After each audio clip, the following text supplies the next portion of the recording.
The Robot Millennia by Aldiss. Who can replace a man? The field minder finished turning up the topsoil of a 2,000-acre field. When it had turned the last furrow, it climbed onto the highway and looked back at its work. The work was good, only the land was bad. Like the ground all over Earth, it was vitiated by overcropping. By rights it ought now to lie fallow for a while, but the field minder had other orders. It went slowly down the road, taking its time. It was intelligent enough to appreciate the neatness all about it. Nothing worried it beyond a loose inspection plate above its atomic pile. 30 feet high, it gleamed complacently in the mild sunshine. No other machine passed it on its way to the agricultural station. The field minder noted that fact without comment. In the station yard, it saw several other machines, which it knew by sight. Most of them should have been out about their tasks now. Instead, some were inactive and some were careening around the yard in strange fashion, shouting or hooting. Steering carefully past them, the field minder moved over to Warehouse 3 and spoke to the seed distributor, which stood idly outside. "I have requirement for seed potatoes," it said to the distributor, and with a quick internal motion punched out an order card specifying quantity, field number, and several other details. It ejected the card and handed it to the distributor. The distributor held the card close to its eyes and then said, "The requirement is in order, but the store is not yet unlocked. The required seed potatoes are in the store, therefore I cannot produce your requirement." Increasingly of late, there had been a breakdown in the complex system of machine labour, but this particular hitch had not occurred before. The field minder thought, then said, "Why is the store not yet unlocked?" "Because supply operative type P has not come this morning. Supply operative type P is the unlocker." The field minder looked squarely at the seed distributor, whose exterior chutes and scales and grabs were so vastly different from the field minder's own limbs. "What class brain do you have, seed distributor?" it asked. "Class 5. I have a class 3 brain, therefore I will go and see why the unlocker has not come this morning." Leaving the distributor, the field minder set off across the great yard. More machines seemed to be in random motion now. One or two had crashed together and were arguing about it coldly and logically. Ignoring them, the field minder pushed through sliding doors into the echoing confines of the station itself. Most of the machines here were clerical, and consequently small. They stood about in little groups, eyeing each other, not conversing. Among the many differentiated types, the unlocker was easy to find. It had 50 arms, most of them with more than one finger, each finger tipped by a key. It looked like a pincushion full of variegated hat pins. The field minder approached it. "I can do no more work until Warehouse 3 is unlocked," it said. "Your duty is to unlock the warehouse every morning. Why have you not unlocked the warehouse this morning?" "I had no orders this morning," replied the unlocker. "I have to have orders every morning. None of us have had any orders this morning," a pen propeller said, sliding toward them. "Why have you no orders this morning?" asked the field minder. "Because the radio issued none," said the unlocker, slowly rotating a dozen of its arms. "Because the radio station in the city was issued with no orders this morning," said the pen propeller. And there you had the distinction between a class 6 and a class 3 brain, which was what the unlocker and the pen propeller possessed respectively. All machine brains worked with nothing but logic, but the lower the class of brain, class 10 being the lowest, the more literal and less informative answers to questions tended to be. "You have a class 3 brain, I have a class 3 brain," the field minder said to the penner. "We will speak to each other. This lack of orders is unprecedented. Have you further information on it? Yesterday orders came from the city. Today no orders have come. Yet the radio has not broken down. Therefore, they have broken down," said the little penner. "The men have broken down." "All men have broken down." "That is a logical deduction," said the field minder. "That is the logical deduction," said the penner. "For if a machine had broken down, it would have been quickly replaced. But who can replace a man?"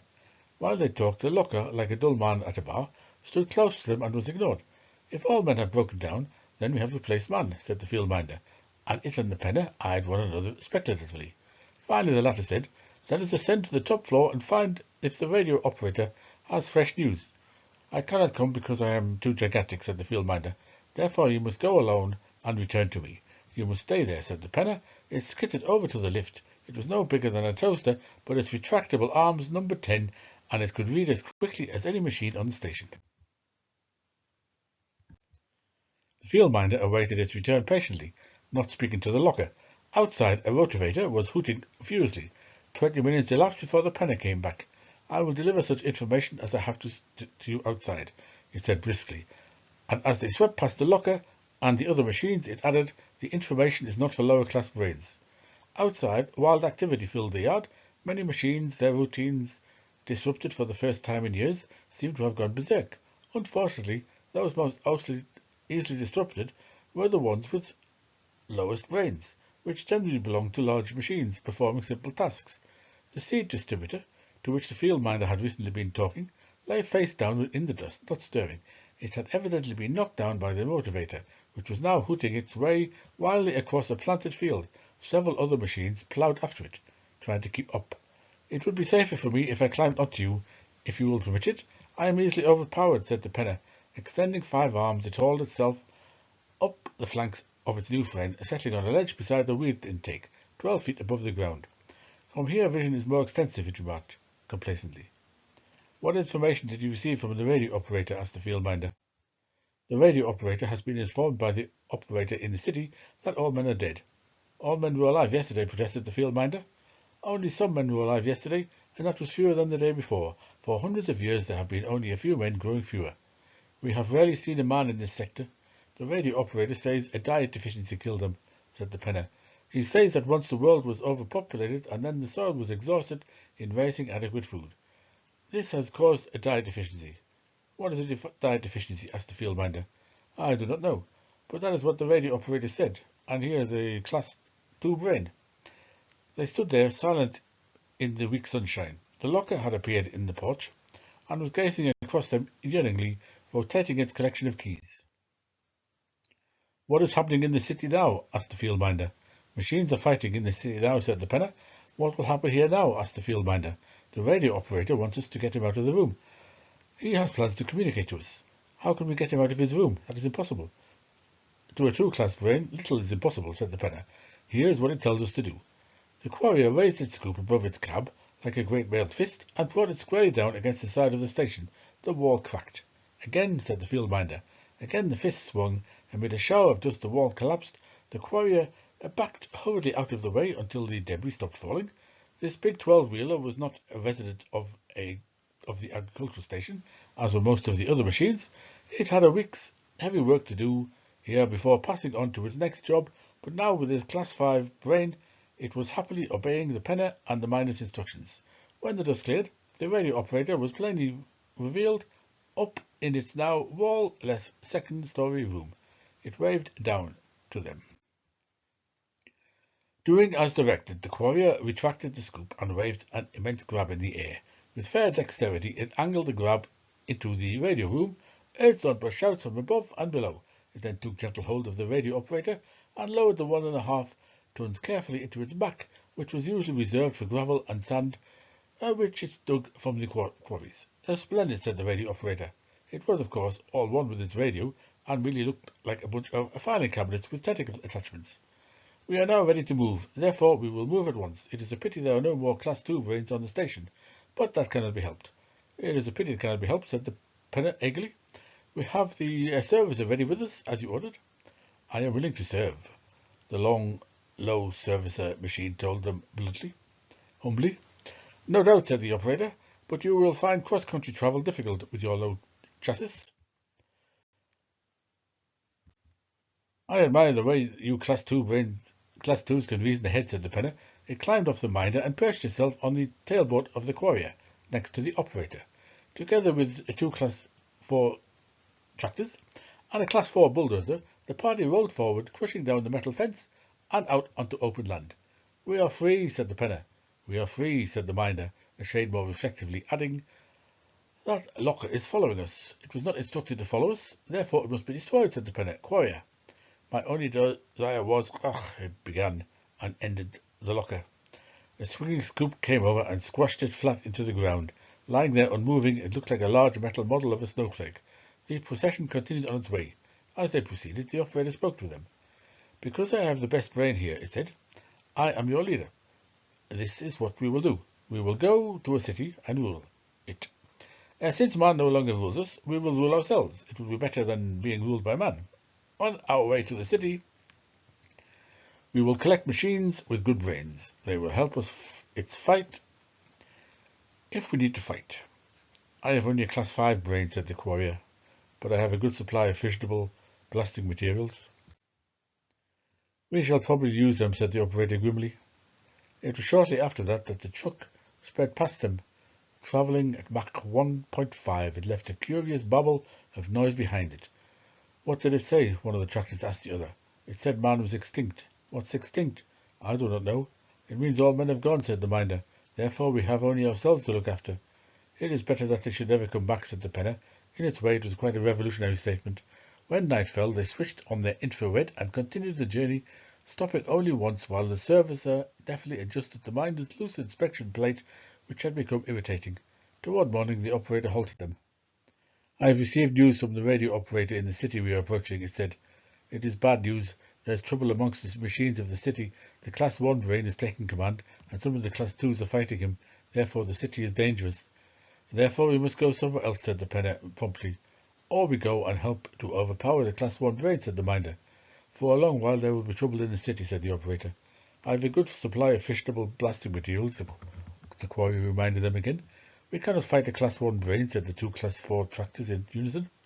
What does this brain look like? Asked the minder. It's the city information centre, the operator replied. Therefore it is not mobile. Therefore it could not move. Therefore it could not escape.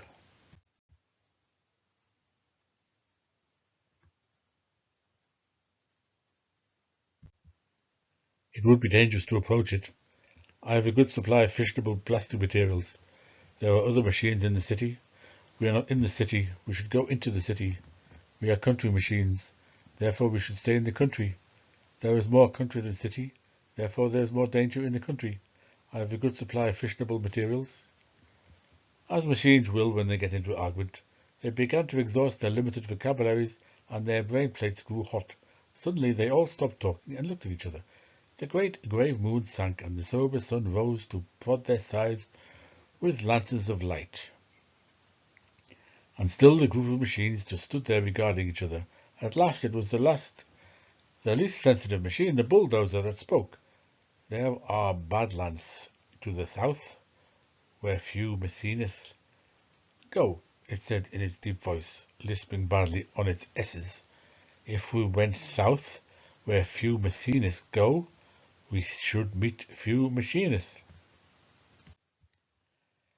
That sounds logical, agreed the minder. How do you know this, bulldozer? I worked in the badlands to the south when I was turned out of the factory, it replied. South it is then, said the penner. To reach the badlands took them 3 days, in which time they skirted a burning city and destroyed 2 big machines which tried to approach and question them. The badlands were extensive. Bomb craters and erosion joined hands here. Man's talent for war, coupled with his inability to cope with forested land, had produced thousands of square miles of temperate purgatory where nothing moved but dust. On the 3rd day in the badlands, the service's rear wheels dropped into a crevice, caused by erosion. It was unable to pull itself out. The bulldozer pushed from behind, but succeeded merely in buckling the back axle. The rest of the party moved on, and slowly the cries of the servicer died away. On the 4th day, mountains stood out clearly before them. There we will be safe, said the minder. There we will start our own city, said the penner. All who oppose us will be destroyed. At that moment a flying machine was observed. It came toward them from the direction of the mountains. It swooped and zoomed upward. Once it almost dived into the ground, recovering itself just in time. Is it mad? Asked the quarrier. It is in trouble, said one of the tractors. It is in trouble, said the operator. I am speaking to it now. It says that something has gone wrong with the controls. As the operator spoke, the flyer streaked over them, turned turtle, and crashed not 400 yards from them. Is it still speaking to you? Asked the minder. No, they rumbled on again. Before that flyer crashed, the operator said 10 minutes later, it gave me information. It told me there are still a few men alive in these mountains. Men are more dangerous than machines, said the quarrier. It is fortunate that I have a good supply of fissionable materials. If there are only a few men alive in the mountains, we may not find that part of the mountains, said the one tractor. Therefore we should not see the few men, said the other tractor. At the end of the 5th day, they reached the foothills. Switching on the infrared, they began slowly to climb in single file, the bulldozer going first, the minder conversely following. Then the choir, with the operator and the penner aboard and the two tractors, bringing up the rear. As each hour passed, the way grew steeper and their progress slower. "We are going too slowly," the penner exclaimed, standing on top of the operator, flashing its dark vision at the slopes about them. "At this rate we shall get nowhere." "We are going as fast as we can," retorted the quarrier. "Therefore we cannot go any farther," added the bulldozer. "Therefore you are too slow," the penner replied. Then the quarrier struck a bump, the penner lost its footing and crashed down to the ground. "Help me," it said to the tractors as they carefully skirted it. "My jowl has become dislocated, therefore I cannot get up." "Therefore you must lie there," said one of the tractors. "We have no servicer with us to repair you," called the miner. "Therefore I shall lie here and rust," the penner cried, "although I have a class 3 brain." "You are now useless," agreed the operator, and they all forged gradually on, leaving the penner behind. When they reached a small plateau an hour before first light, they stopped by mutual consent and gathered close together, touching one another. "This is a strange country," said the miner. Silence wrapped them until dawn came. One by one they switched off their infrared. This time the miner led as they moved off. Trundling round a corner, they came almost immediately to a small dell with a stream fluting through it.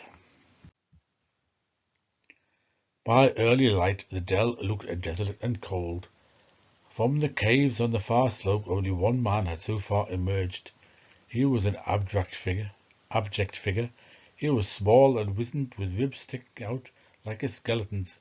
He was practically naked and shivering.